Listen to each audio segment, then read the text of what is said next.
Riyadh അലിഫ് international സ്കൂളിൽ good bye kindergarten വർണ്ണാഭമായ പരിപാടികളോടെ ആഘോഷിച്ചു. ഇന്ത്യൻ എംബസി സാമൂഹിക ക്ഷേമ വിഭാഗം സെക്രട്ടറി അനിൽ നൌട്ടിയാൽ പരിപാടികൾ ഉദ്ഘാടനം ചെയ്തു.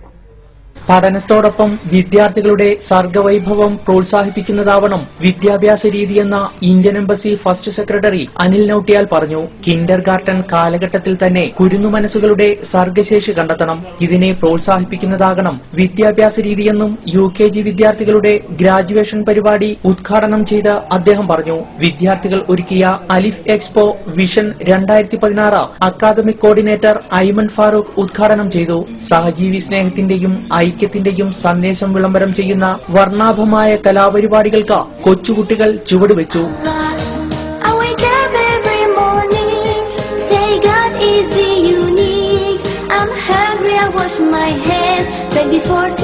മാതൃരാജ്യത്തിന്റെ ഭദ്രതയും ഐക്യവും സംരക്ഷിക്കുന്നതിന് ജീവത്യാഗം ചെയ്ത ധീരജവാൻ ഹനുമന്തപ്പയ്ക്ക് ആദരാഞ്ജലി അർപ്പിച്ച സംഗീത നൃത്തശില്പവും അരങ്ങേറി. Principal KC